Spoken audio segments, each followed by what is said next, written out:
पहिल्या तीर्थंकरांना 100 पुत्र होते. त्यापैकी पहिला पुत्र भरत याचा अयोध्येचा राजा म्हणून राज्याभिषेक करण्यात आला. तर शेवटचा पुत्र बाहुबली हा पोदनापूरचा राजा बनला. एक दिवस राजा भरत आपल्या शस्त्रागारात पाहणी करत असताना त्याला तिथं एक फिरतं चक्र दिसलं. ते चक्र एक विशिष्ट दिशा दाखवत होतं. मग त्याने आपल्या दरबारातील ज्योतिषांना तेथे बोलावून घेऊन त्याचा अर्थ विचारला. त्यांनी त्याचा अभ्यास करून त्याला सांगितलं, एक दिवस तू सर्व सत्ताधीश होऊन संपूर्ण पृथ्वीवरती राज्य करशील. काही काळ लोटल्यावर त्या राजज्योतिषांचं हे भाकीत खरं ठरणार अशी लक्षणं दिसू लागली. राजा भरताने अनेक युद्ध जिंकली आणि आपल्या राज्याचा विस्तार केला. तो जेव्हा स्वारीवर निघायचा तेव्हा ते चक्रच त्याला योग्य दिशा दाखवायचं आणि तिकडे गेल्यावर त्याचा विजयच व्हायचा. एक दिवस अशाच एका स्वारीवरून भरत अयोध्येस परत येत होता. आता लवकरच अवघ्या भूतलावर आपलं राज्य प्रस्थापित होण्याची वेळ जवळ आली आहे असा विचार त्याच्या मनात येत होता. इतक्यात त्याच्या लक्षात आलं की ते चक्र फिरायचं थांबलं होतं. ही कोणत्या तरी अतिशय महत्त्वपूर्ण घटनेची चाहूल असल्याचं राजा भरताच्या लक्षात आलं. त्याने देशोदेशीच्या विद्वानांना, प्रकांड पंडितांना आपल्या दरबारात बोलावून घेतलं. सर्वांनी चर्चा, विचारविनिमय करून राजाला सांगितलं, ते चक्र फिरायचं थांबलं आहे. त्याला तसंच काही कारण आहे. तुझ्या 99 भावांनी आधी तुला शरण आलं पाहिजे. ते झाल्यानंतरच तू एक सार्वभौम राजा बनू शकशील. त्यामुळे भरताने आपल्या सर्व भावांना आपल्या राजमुद्रेसह एक खलिता पाठवला. त्यात त्याने आपल्या भावांना शरण येण्याचे आवाहन केले होते. ज्याची शरण येण्याची इच्छा नसेल त्याने युद्धाला तयार राहावं असा इशारा सुद्धा त्यांनी दिला होता. भरताच्या 99 भावांपैकी 98 भावांना हा खलिता मिळाल्यावर ते नाराज झाले. राज्यविस्ताराच्या हव्यासापायी आपल्या सख्ख्या भावाने आपल्याशी असं वागावं याचा त्यांना संताप आला. परंतु भरताशी 2 हात करण्याची कुणाचीच ताकद नसल्यामुळे आपापली राज्य त्याच्या हवाली करून ते 98 भाऊ निघून गेले. परंतु शेवटचा भाऊ बाहुबली मात्र भरताला शरण जाण्यास मुळीच तयार नव्हता. तो स्वतः एक बलशाली, पराक्रमी योद्धा होता. भरताच्या खलित्याला उत्तर म्हणून त्यांनी निरोप पाठवला. हे बंधू, तू माझ्या समोर ये आणि माझ्याशी लढ. फक्त तू आणि मी, आपण दोघंच ही लढाई करू. तुझ्या आणि माझ्या निष्पाप प्रजाजनांना यात कशाला मध्ये आणायचं? आपले मतभेद आपण आपापसात लढवून सोडूया. भरताने ते मान्य केलं. रणांगणावर दोन्ही योद्धे समोरासमोर उभे ठाकले. दोघा भावांमधली ही चुरस 3 प्रकारे होणार होती. मल्लयुद्ध, जलयुद्ध आणि मुष्टियुद्ध. भरत आणि बाहुबली हे दोघेही तुल्यबळ योद्धे होते. परंतु बाहुबली उंचपुरा आणि दणकट होता. त्याच्या शरीरयष्टीचा त्याला फायदा मिळाला. जलयुद्ध आणि मुष्टियुद्धात बाहुबलीने भरताचा पराभव केला. बाहुबली जिंकला. आता तो अनेक देशांचा, फार मोठ्या भूप्रदेशाचा सार्वभौम राजा होणार होता खरा, पण विजयाचा आनंद त्याच्या मनात फार काळ टिकला नाही. तो मनात म्हणाला, हे काय विपरीत घडून आलं?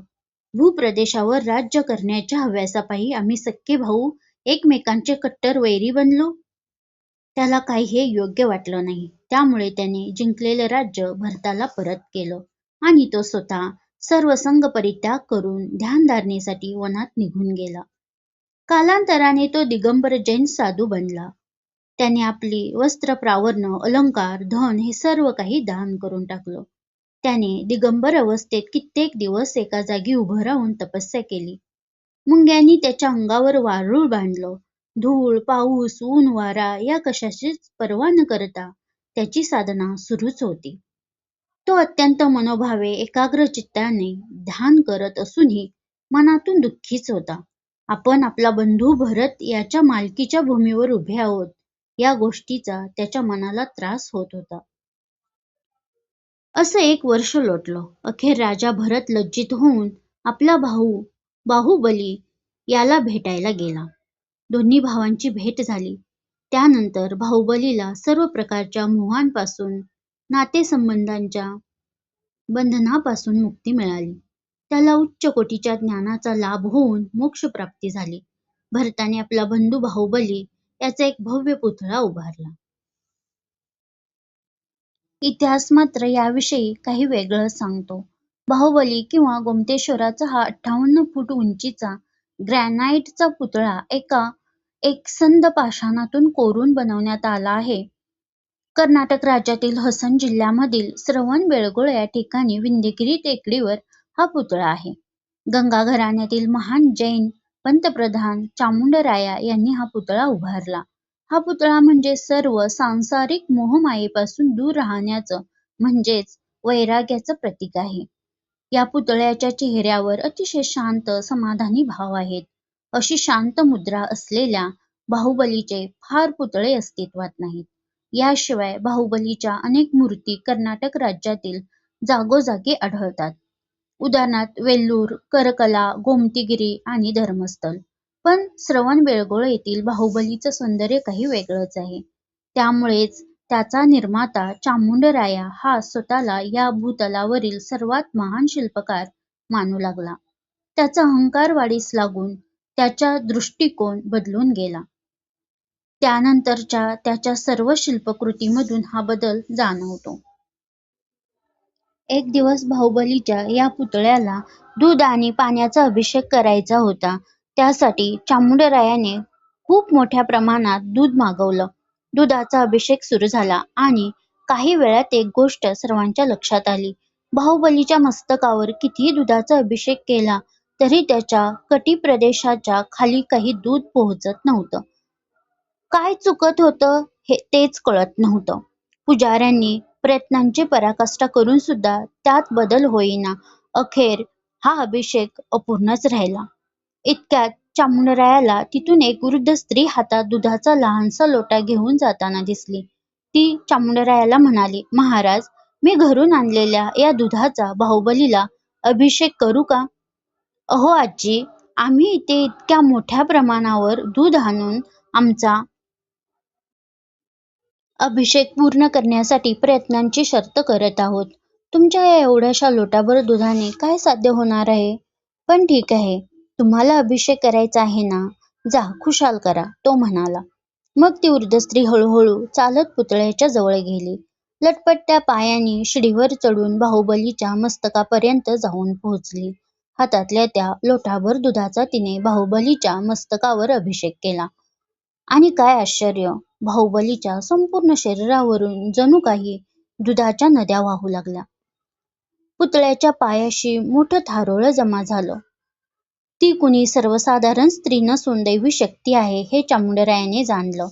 त्याने तिचे पाय धरून तिची क्षमा मागितली. त्याबरोबर तिने आपले मूळ रूप धारण करून त्याला दर्शन दिलं.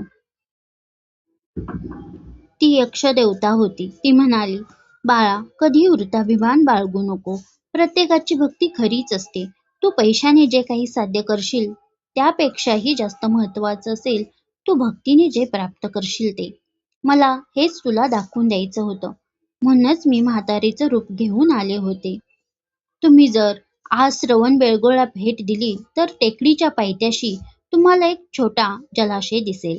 कोणे एकेकाळी ते तळं दुधाने भरलेलं होतं. त्यामुळेच त्याला बिलियाकोला म्हणजे पांढरं तळं असं नाव पडलं. जवळच हातात दुधाचं भांडं घेऊन उभ्या असलेल्या आजीचा पुतळा सुद्धा आहे.